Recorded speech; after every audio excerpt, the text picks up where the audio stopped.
Okay, just like that, I'm back for another portable Clint. All right, guys, I don't know how to sell this guy to you because he's big in the commercial world, he's big in the TV world. We'll figure out if he's big in the movie world. I don't know, he could be. But anyway, Bob Clendenin. Clint. And we practiced it too. Say it, Bob Clendenin. I don't know if you've watched it. I even said Clint, middle syllable. Okay, but the problem is I mess up on a lot of last names on this show. Yeah. So one may think it's on purpose. They might. One might. Okay, what's going on with you, Bob? I am so excited to be here. Can I tell you that I've been looking forward to this for a week. I've watched a couple of them, and I think you're dynamite at it, and I love the people you have on. These are our people, because you and I are pretty much two sides of the same coin. Yeah. Same crappy coin. Yeah. And I love who you're interviewing, and I love the way you do it, and so I've been really looking forward to this, and thanks for having me on. Well, Bob, I'm going to say this, and I mean it. You were on the original list. How about that? I made the original list? Yep, you sure did. Okay, I've got a question for you. Yeah. Who's your whale? Who's the get you're gonna? Don't say Jerry Lambert. I will just scream. Oh, no, I think I reached out to Jerry and I didn't get a response. Yeah, I'm not calling him out. He's but so he into didn't himself respond. these days. It's too much. The whale I'm not mentioning at this time. Okay. But I got some whales. I bet you. I got some whales in my pocket. You're getting good people. Well, thank you. Okay, Bob. Yep.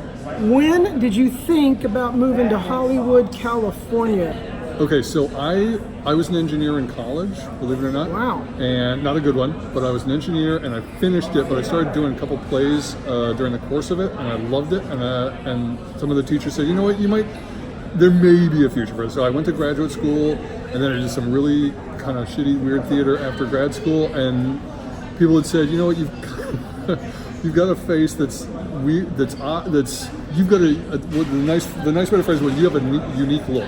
You got a unique look, so Hollywood may be a good thing for you. So I came out in the early '90s. I had a buddy from undergrad who lived here, who's a big working at the studios, and so I could crash with him, and that was like in 1993.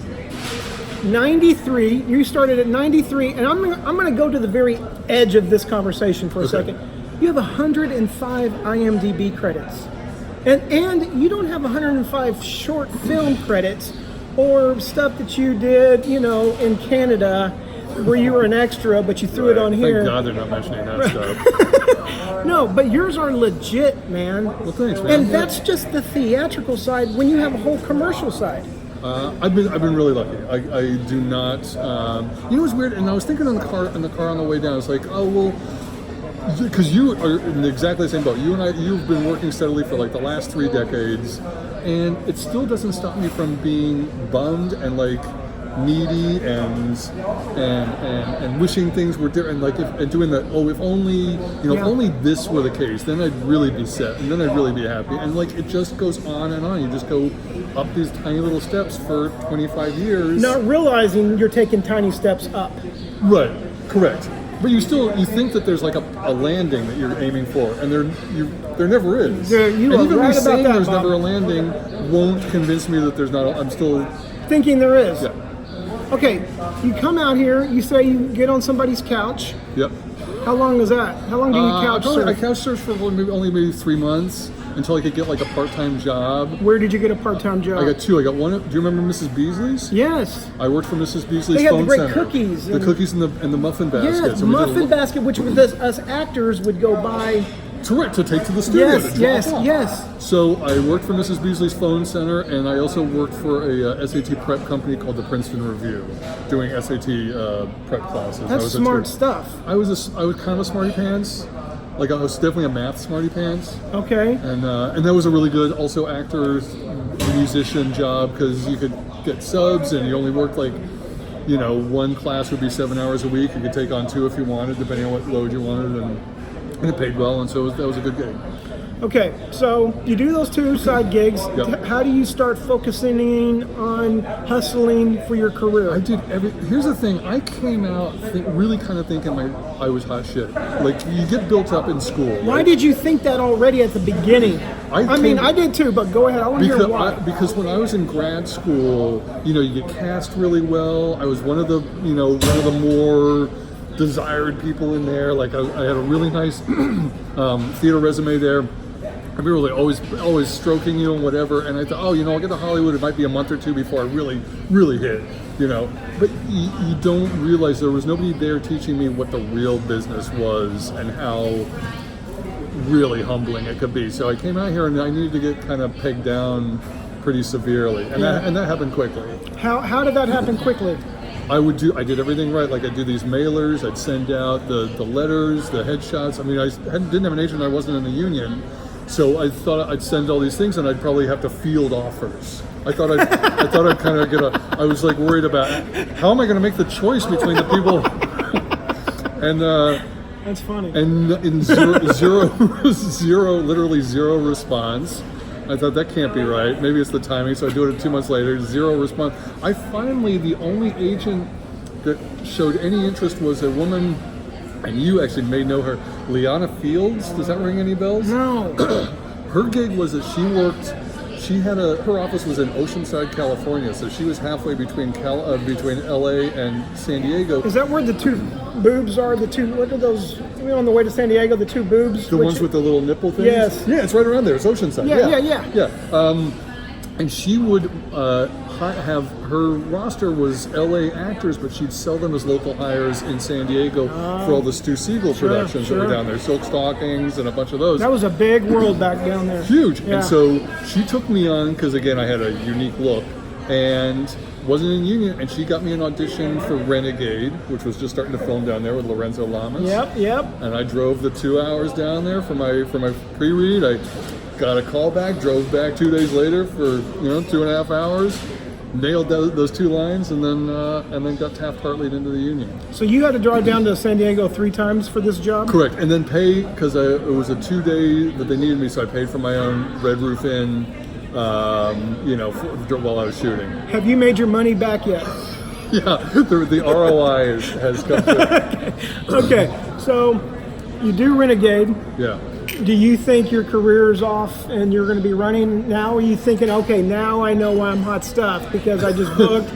No, I think the humility had started to set in, and I got a little starstruck because I remember, what's his name? You'll remember, Don Gibbs. He was Animal in the Revenge of the Nerds movies. Yes. Huge meat of a man with a beard. And it's just like I worked with him. He was the tall guy who enormous. hated the nerds. He plays a ton of bikers. He and he's the sweetest guy. He was in the Capital One commercials. Yes, he was. Okay. And so like my scene was with him, and I was starstruck because like I'm working with a guy who I've actually literally seen in movies. Yeah. And that had never been the case, and so short answer to your question, I wasn't quite as full of my. Now I realize where my place in life was, and I just started doing the little baby steps. Okay, so when you're booking TV jobs, are you now booking commercials at the same time? For me, theatrical started before commercial, and then after I got Taft-Hartley'd, I got.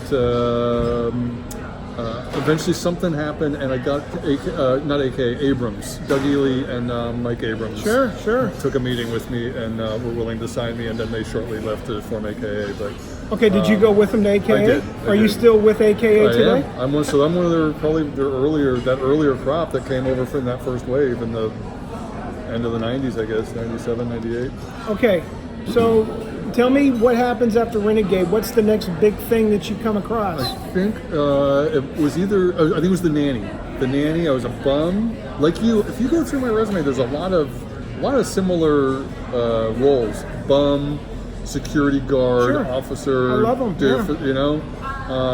And that's sort of was certainly bread and butter early on, and even now still a lot of those weird guy next door, neighbor next door stuff. Have there been bigger actors than you, or even smaller actors than you go, hey dude, you should quit doing those security guard, the parts for the security guard or man or anything like that? No, I've actually never had anybody say that to me. I mean, I've heard people go, oh, you're typecast as the weird guy, and I'm like, yeah, but I kind of dig that. I love, and I've found enough things that have been a departure to keep me interested, sort of like, not like, hopefully I'm not atrophying, but But I love the fact that I feel like I know what my kind of niche is and what I do really well. And Dude, if you can find your niche, that's a big goal in Hollywood. It's huge.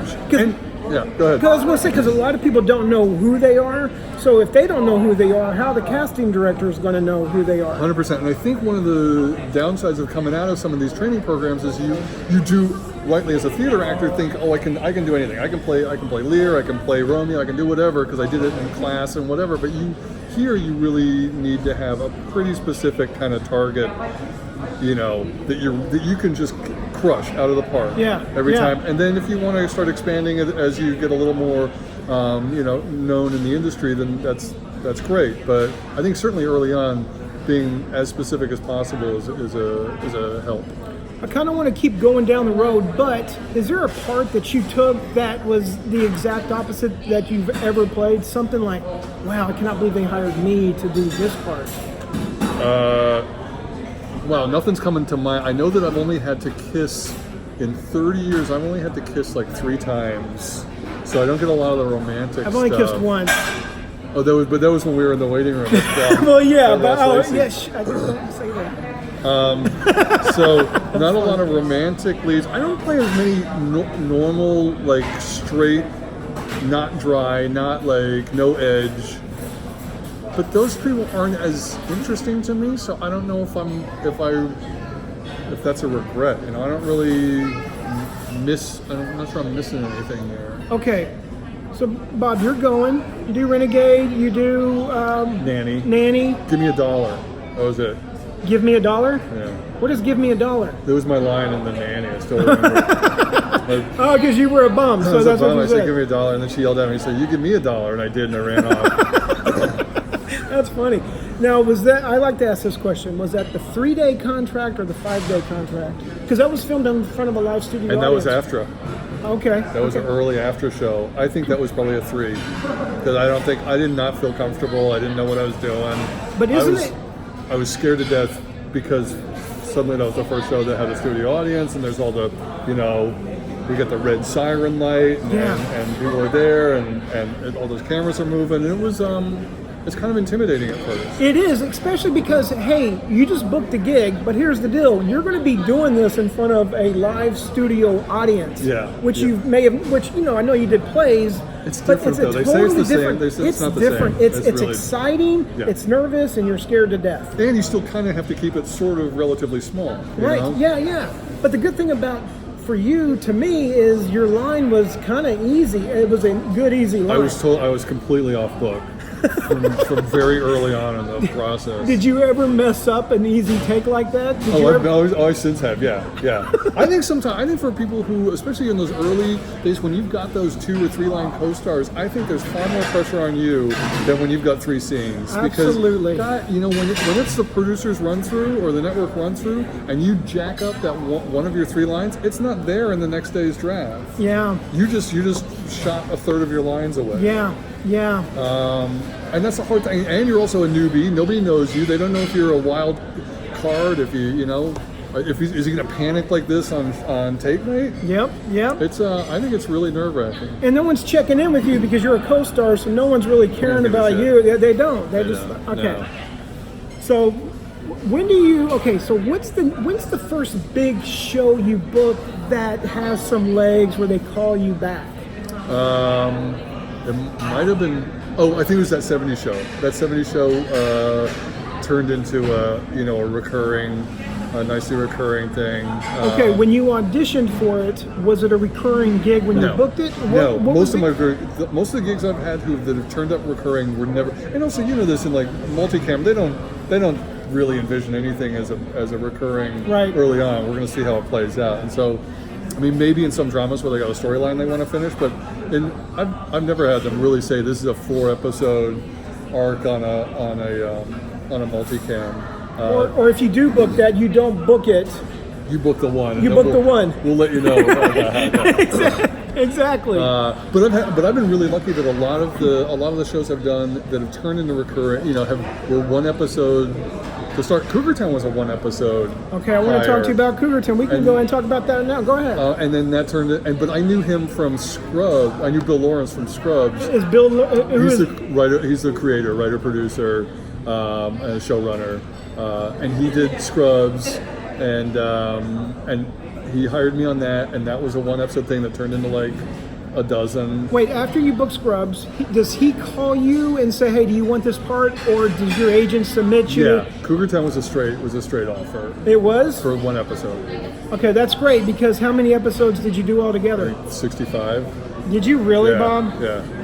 Was that the longest gig you ever had out here? Yeah, it was 5 years. And I was in every episode for the last 3 or 4 seasons. It wasn't a regular contract, but he told me you'll be in every episode. We'll pay you way higher than top of show, and and give you the freedom if you need a week off to go and do something else, you'll have. So it was about the sweetest gig I've had. Wow, why did he love you so much? That creator? I don't know. He's just got a really dark side, a dark sense of humor, and I think he's funny. I mean, he's one of the nicest, most decent people in the industry, and I'd do anything for him. When you were working, when you were doing 65 episodes, was your life easy? Were you living your life easier because you knew you had employment? I kind of was, yeah. And I think, again, talking about getting humbled, I think I got a little, not cocky, but a little complacent, because so I knew money was coming in, I wasn't as hungry, and I would do stuff like if my agent had an audition, I'd be like, yeah, that's not really speaking to me. I'm not really feeling this one.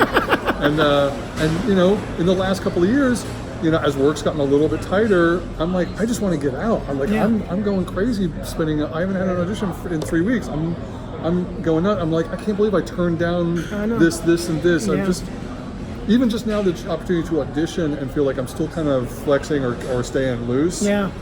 I'm jumping at it. So it's good. I think it's good to get those lessons. And realize that it ain't all that. It can be taken away anytime. Okay, 10 items or less. Yeah.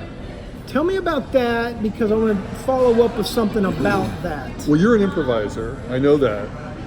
Very strong one. That show was completely improvised. Well, they would beat out the story. They would do a 3-page, the two creators would do a 3-page kind of treatment of each episode, but no dialogue. And then we would just come to set and they'd be like, okay, this is the information we need you to get out during the course of the scene. This is what's already happened. We got 3 cameras that are going to kind of be positioned following you around, and go. And we do it, and there'd be a couple funny things. And we go, okay, let's massage this and do that, and then do it again. And so one scene would probably be worked for the 2 or 3 hours in the morning until eventually it really started to take shape. We were getting rid of the misleads and the stuff that wasn't worth it, and putting as much funny as we could into our tight little, minute and a half, and then move on to the next scene. Because it's improvised and you have to rework it and keep reworking it, do you think that took longer to film because of it? Well, we're not fully improvising on, the second take of the scene was not 100% different than the first take. We would just pull what worked. I gotcha. Okay. I love what you did there. Let's do that, but then go in this direction after that beat. Let's go over here instead of back there. So it's taking shape. With each successive take, it's starting to be molded into more something with form. Okay, I'm bringing up 10 items or less. How does John Lear come into play on that? Okay, he was one of the creators. He was one of the original. He and a woman named Nancy Take a sip of your water, dude. Yeah, she had prepped. He and Nancy Howard are the creative team behind it, and they've done a bunch of stuff together. Well, don't say what my favorite, because my favorite show is up later that we're going to talk about. Okay, which is also them, I think. Yes, it is. And so they held auditions for 10 items, and we did a lot of improv stuff. Did you know any of these people when you auditioned? Okay. No. Oh no, I'm sorry, I did. I know Nancy because she did a independent film that I did a small role in. I'd known her for 2 days, but this was a year after that. Hey Bob, I'm going to stop you right there for 2 seconds.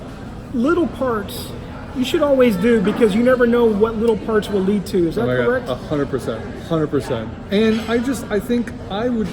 Personally, I would far rather knock one small scene out of the park and have them go, I wish we saw that guy more, than be there, than Yes. be counting lines that you're I'm the entire lead in this. But to me, that I think the former is far. I don't have a choice in the matter, so it makes it easy. But I think that's more interesting, and I would rather do that and really see what I can do with this one. Yeah. And you've done the same thing. It's like you're the apartment supervisor. Right. Right. And you have that one scene. You got 3 really juicy killer lines, and we never see you again. You go like, do you remember the guy in the Hawaiian shirt at the apartment building? It was hilarious. Right. Okay, I interrupted you because I wanted to ask that question, and now I don't know where. We were talking about John Lear. And, Okay. So that's how we shot 10 items, and it was a TBS show. It went for 3 seasons, which was pretty. That's great. Pretty good, and there wasn't a lot like it on TV then at the time. And so I really loved doing it. We shot at a working supermarket out in Reseda. Really? I didn't know that. Yeah, and sometimes they'd get great stuff. There was one woman we were shooting down in the cereal aisle, and she was at the far end, not on camera, and she was trying to get this her Captain Crunch down from the top shelf with her walking stick, and Nancy's like, "Turn around, shoot I that." love this. So they shot her, and then went and got permission to use it as a little kind of B-roll stuff. But they get a ton of great stuff, just of real, because that's like here where we are. You see the real deal down there. Yeah. Hey Bob. Yeah, Clint. Let me ask you this: while you're on your journey, is there a goal you're trying to hit? I know we were talking about those levels, but what's the one thing you want in this business? What have you been striving for this whole time? Is it a series regular? Is it movies? What's the thing that you're working towards here? If I could keep doing what I'm doing, if a genie could just go and grant a wish, and I could say, let me just keep doing what I'm doing now, I would be more than happy with that. I think what I don't like, especially now that I got a family, my kids are getting older, is the uncertainty and not knowing that that 1 month that was kind of sour could just as easily be 10 months, and that is starting to wear on me a little bit. But whether it's films or TV, or even commercials. I mean, I don't love doing commercials as much as I really do, only because you don't know the crew. Yeah. They don't trust you as much, and there's too many cooks in the kitchen. Yeah. But I'm not. I mean, I still enjoy doing them. Of course, I'd be there in a heartbeat. Yeah. But I really like the crew 10 gig or 10 when you know crew and you're showing up every day, and you've got at least 4 or 6 months of employment or something. That's about as sweet as it gets. 10 items or less comes to an end. Yeah. What happens after that? Are you bummed? Are you worried? Or is it just it's business as usual? No, you get another gig? It was business as usual. There were a couple other things that came in that turned into recurrings. I think there was like Good Morning Miami. It was like 10 or 12 episodes. And again, when you did that, was it just one part? Just one, yeah. Now, that was those guys. Have you ever worked for Max and David? Kohan Muchnick, No. Will and Grace? No. They, especially like in 90s, 2000s, they were huge, and they had all these shows starting with Will and Grace and Good Morning Miami, Twins, all these things, and they really took a liking to me. So they were super nice and would put me in stuff, and then often it would turn into like this that same kind of character. I'd have one scene in the episode, but there'd be pretty laugh heavy, and I'd have a lot of the punchlines, and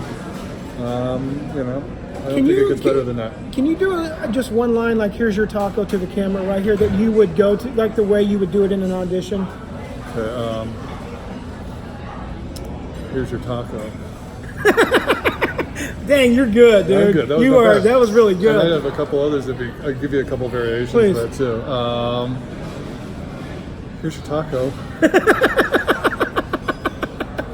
Dang, Bob. Right? I mean, I know why you have 105 You have credits. 2 choices now in the editing room. Yeah. Totally different. Okay.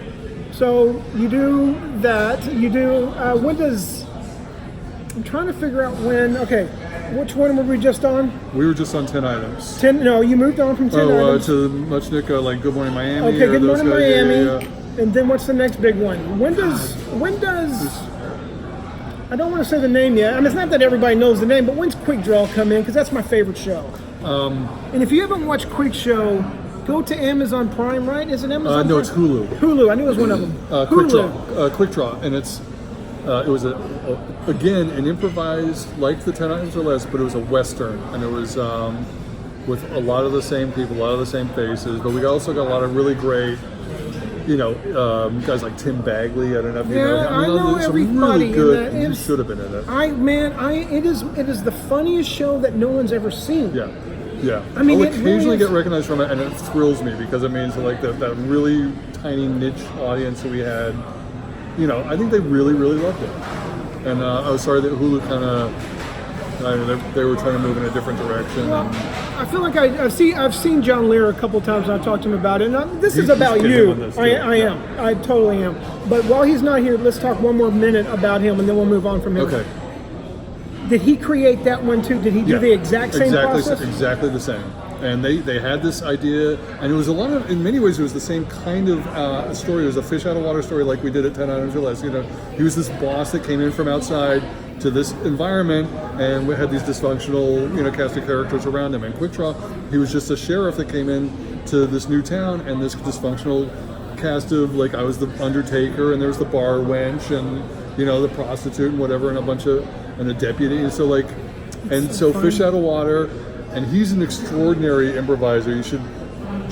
Everybody knows John from the Geico spot, from the Caveman spots. Yes.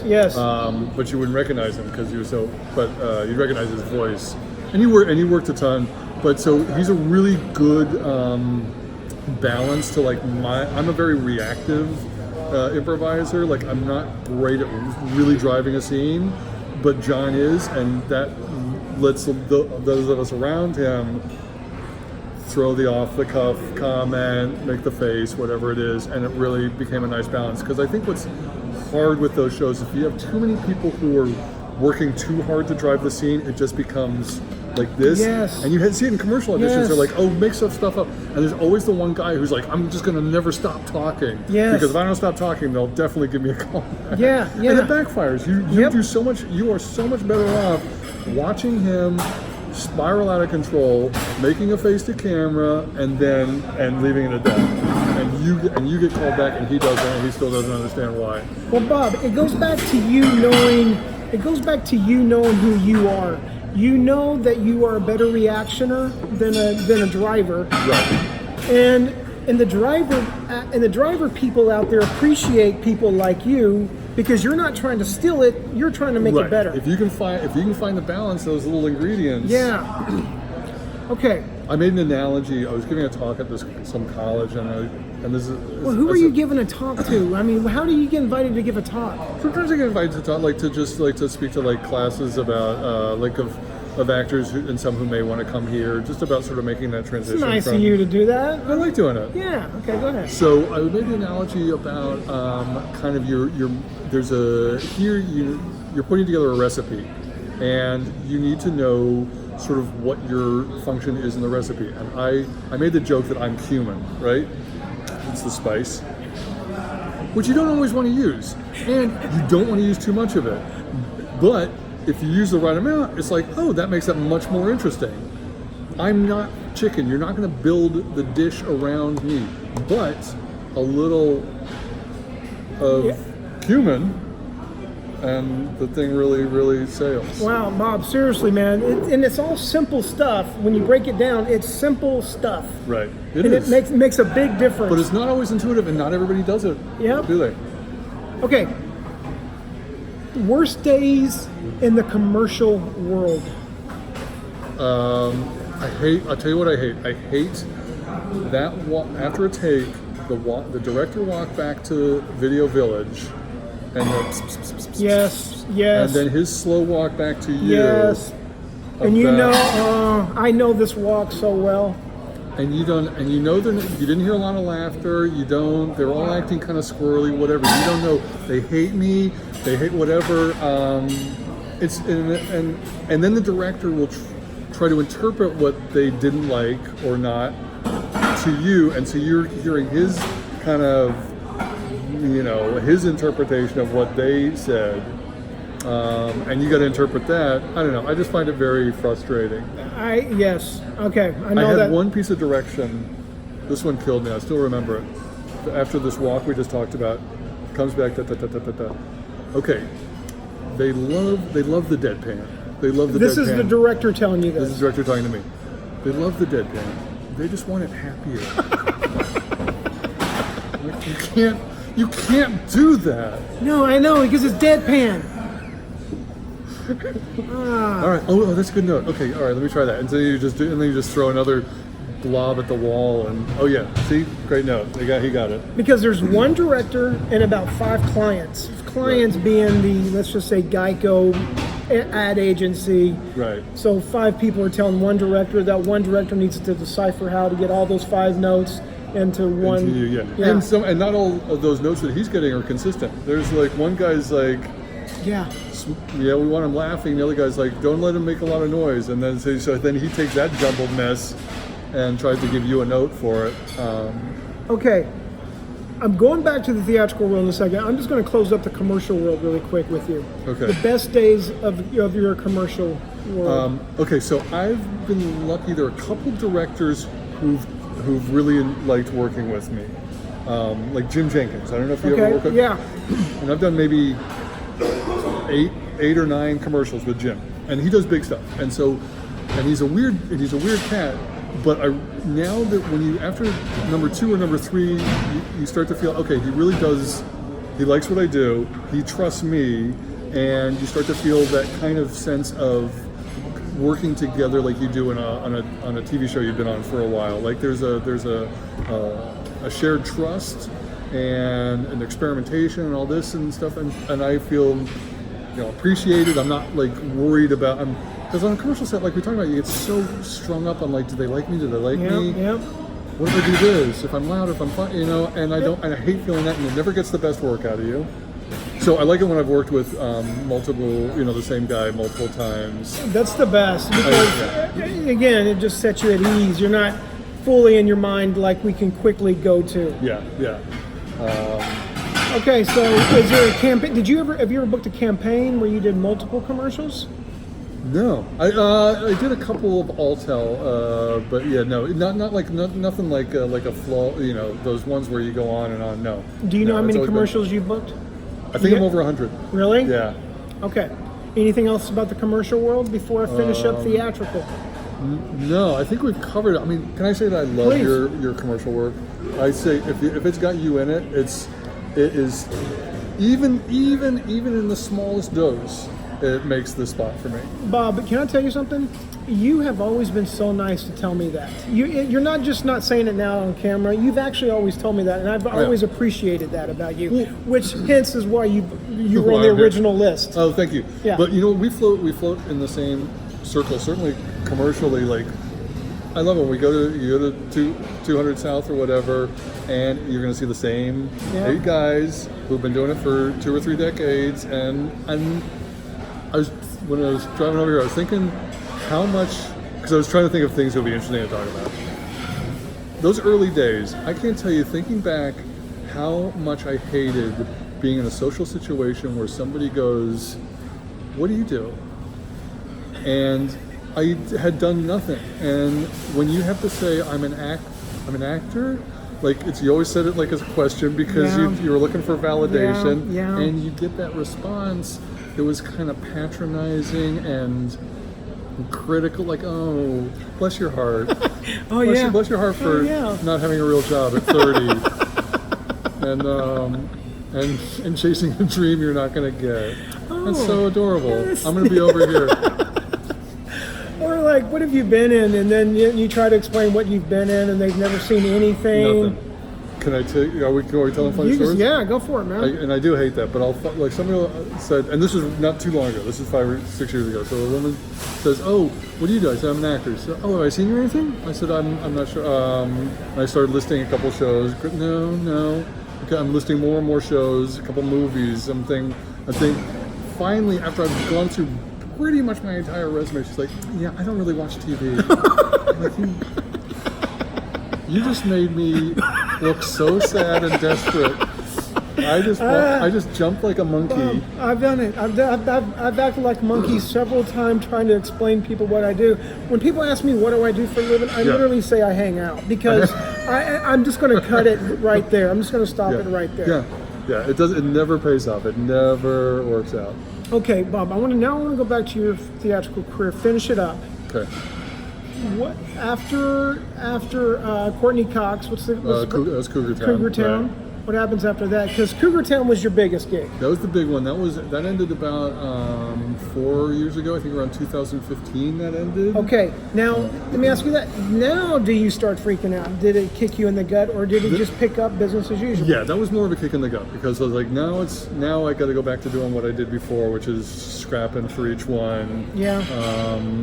And there were a couple things like I did Longmire, and that was several episodes. What'd you do for Longmire? Because I auditioned for that. Was it one part that kept getting bigger and bigger? It didn't get bigger and bigger, but they did. He was a pot dealing pizza delivery guy in town, and the sheriff would contact him if he needed a little information. I was basically Huggy Bear, but in a Sheriff from Wyoming. Starsky and Hutch. Yeah. Just to let you guys know. Yeah. For the kids, so I was like an informant, and I had good information. So maybe once, sometimes twice a season, I'd go on and just there'd be one episode where he needed a couple things, and he'd call Jamie the pot diddler. Was it a comedic part? Because that was a drama, so it was lighter. But I found that that's a lot of times the case where I'll go on, like on The Closer, I was the coroner. But it was usually just a slightly lighter tone or absurder tone to kind of, I think, bring us back, to swing the pendulum back if some of the previous scenes were super heavy or gruesome or whatever. So, which is great cases, for our characters because we're the butt, we're the light of the joke, we bring in some happiness. Yeah, exactly. Yeah. Longmire, what happens after Longmire? Do you have another gig lined up right now that you are recurring on? No, I didn't. I just did an episode of NCIS last week. Okay. And I did a show called The Resident about a month ago. So the year started, and a couple commercials. So the year started off pretty good, but again, it's just like job to job to job. It's not, there's no security. And last year was not a good year. And so I was a little freaked out by last year. And so it's nice that we're kind of getting a little bit more activity. Now, here's one of my favorite questions. Yeah. Not favorite questions, but it's a question that I like to go to. Okay. For certain people, do you wake up at 3 o'clock in the morning worried about anything? Not career-wise, no. You don't? No. Why not? I'm just a super heavy sleeper, I think. I'm not really like... Okay. Do you drive around worried about your career? I do, and especially if I'm not working, like, I agonize about how far this little clump of savings is going to get us. Yeah. And I think about what gets depressing is when I think about what other things I could do, and I still have yet to come up with anything. Me too. And that's the scary. Really, really upsetting.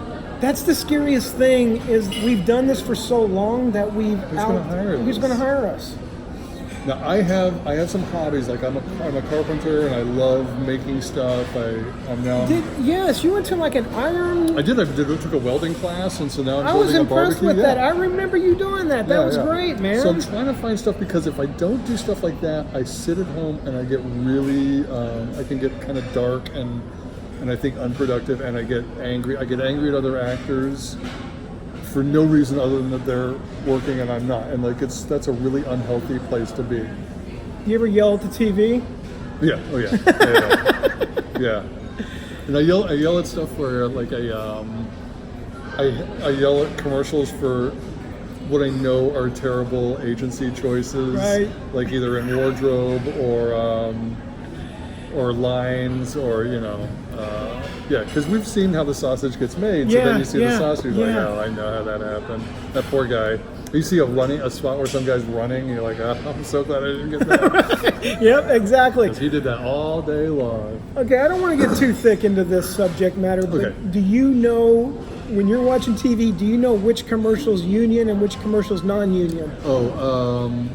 Yeah, I think I probably have about an 80% success rate on that. Yeah, same here. I think you can tell, and it's not just the quality of the shot itself, because sometimes they can have pretty decent DPs, but I think you can tell from the actors. Yeah, it's always going to be the actors in my book. I think you can. All right, we're going to start winding down here. Okay. Oh God, we probably.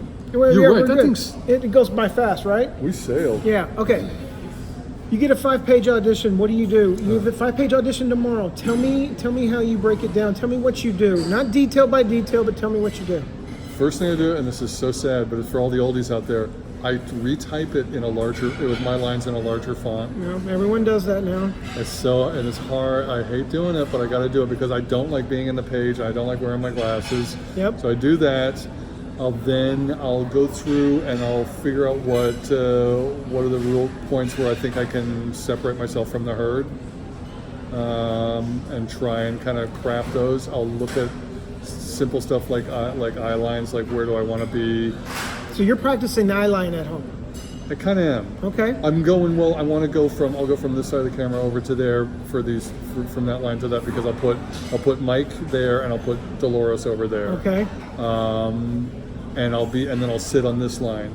And then eventually, often you'll get flummoxed because you get in there like, no, we don't, can you just stand for the whole thing? Right. And that happens, and you just kind of, and you run with it, whatever. But I know actors who are like, oh, I don't pre-think anything. I look at the material and I'll go in and I'll just do it. And I'm like, I can't. I'm just not that kind of person. And these are some actors who are like extraordinary. But I don't like flying that much by the seat of my pants. I like to be able to at least kind of put some shape into it. You know what I mean? Okay. How are you memorizing your lines? Are you saying the lines over and over, or do you just have a good quick memory? How are you doing that? I have a pretty decent line memory. Show off. It's not bad, and I think a lot of it's from like that theater training. And I'm Okay. trying, whatever. Yeah. I like to be as off book as possible, but I'm not afraid to look. You're not afraid to look down. No. Worst. This is it. This is the last minute. Worst audition you've ever had. Probably when it was back in the days when they had producer sessions, which they don't seem to do anymore. I miss those right? so much. I killed in those rooms. Yes. You had 6 or 8 people. Yeah. You go in there and Yep. they pick up on your energy and they love that. So I go in and it was like a 4 or 5 page thing, and I'm reading and it's actually going pretty well. And then the scene's over and I see the casting director turn the page. And I'm like, I didn't get all the material. Oh no, I've got one that's worse than that. Right. And this was an old agent. My old agent would. That's happened to me before. Where you didn't have the all first the one, stuff? yeah. Isn't that terrible? Yeah, it's horrible. Now you're able to make a joke of it, but you still kind of look like Yeah, you look. a little unprofessional. Yeah, exactly. It was the show Providence. Do you remember that show? Yeah. Okay, so I'm NBC, I believe it was. So I'm auditioning for Providence. Jerry and O'Connell? It's in a yes. Okay. It's in a producer's session, and before I read, the guy, I don't know whether he's the session runner or the director, is looking at my resume and goes, so you've done Providence? I said, no. He says, well, it says here on your resume you did the show. My agent was meant to type Popular or one other show that began with P, and they put in Providence. Oh, man. I looked like one of those guys that just started making stuff up on their resume. I've never felt so low, and I was furious because it really. I mean, they tried to explain it, but like, how do you not look like a dish then? Yeah. So that was a rough one. Last question. Best day in Hollywood. Do you know it?